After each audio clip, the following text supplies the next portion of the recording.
Today, I'm going to show you how to make gingerbread men or gingerbread cookies. 6 tablespoons of butter, then we're going to add 3/4 of a cup of dark brown sugar. And we want to go ahead and blend these with a hand mixer, or if you have a stand mixer, go ahead and do that. And come in here and scrape the sides once. Add in our vanilla extract, and that's 2 teaspoons of vanilla extract, 1 egg, and let's blend that together. Now let's add in 1/2 cup of molasses. If you don't have molasses, you can substitute it with an equal amount of maple syrup. And mix.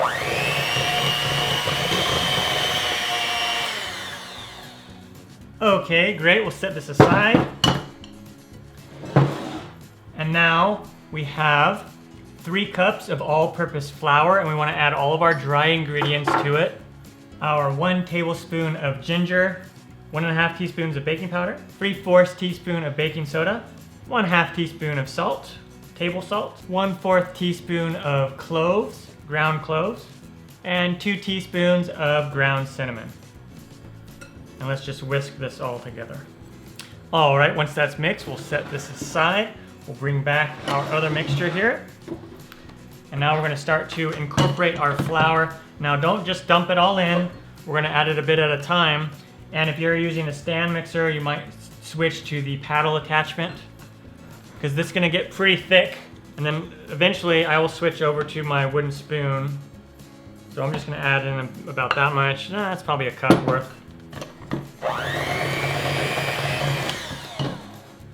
And then throughout this process, you will be wanting to scrape the sides.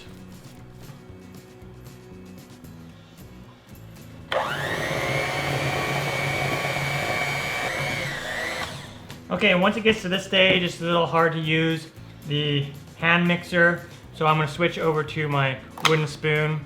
This is one occasion where a stand mixer with a paddle attachment comes in really handy, but not everyone has one, so you can certainly do it this way.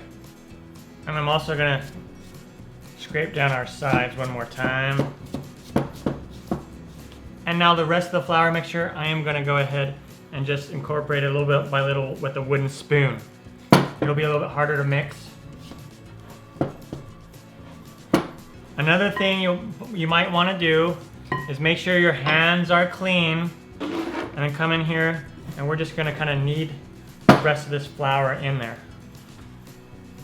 And it's going to be a nice, soft cookie dough. It's pretty awesome, okay? And we want to kind of bring it all together, and you could dump this out on your surface. A little bit of flour there. And let's bring all of our dough together and knead it just a little bit. All right, and then at this stage, I'm just going to kind of divide it in half. Makes it a little easier to work with. And then we'll just keep shaping it until we get like a disc like this. Take some plastic wrap.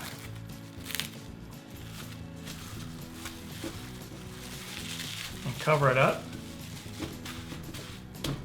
And then we're going to chill. So we'll do this with this other bit. And then we're going to chill these in the refrigerator for about 2 to 3 hours. All right, and then we take our dough out of the fridge. And you're going to want to use some flour on the surface, whatever surface you're using. Let's go ahead and get the top. Flour your rolling pin. And then we want to roll out our dough. And if you need to peel it apart, go ahead and do that. I've also seen people like stuff the dough in between 2 things of parchment paper, And sometimes little pieces might fall off, and just go ahead and stick them back on. So about 1/4 of an inch thick is what we want. And I forgot to mention, preheat your oven to 375 degrees Fahrenheit, which is about 190 Celsius. Okay, great. So about like that. I'm going to use a gingerbread man, of course. Let's go ahead and just cut them in there. Like so.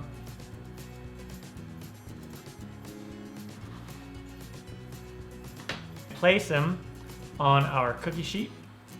I have a cookie sheet here with a artisan mat or silicone mat. You can use parchment paper.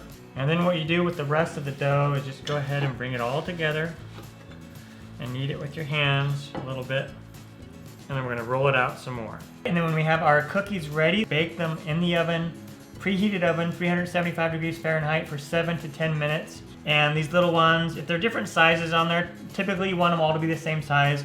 They might come off a little sooner. So I'm gonna put them on, start at 7 minutes, and then go from there. If you want them to be more crunchy, go closer to 10 minutes. If you want them to be more soft, closer to 7 minutes. And then when they come out of the oven, they'll look like this. They'll be a little bit darker brown on the edges, and they'll be a little bit hard to the touch. Okay? Let them cool for a few minutes, and then what you can do is after they've cooled, you should be able to just pick them up. They might be a little bit warm still, and put them on a cookie rack to cool completely.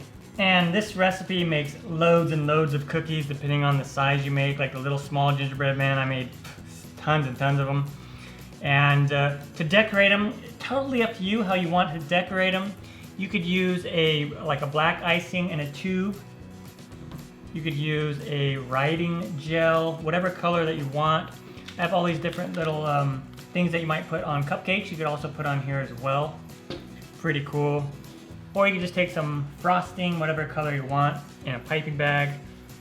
And I'm gonna go in here and one eye, 2 eyes,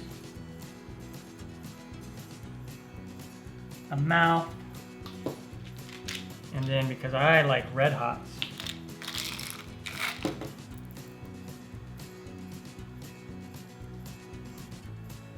boom, and there you go. So just go ahead and decorate them however you like. Take care. Time for me to dive into one of these. Oh yeah, I'm just gonna grab this guy on top right here.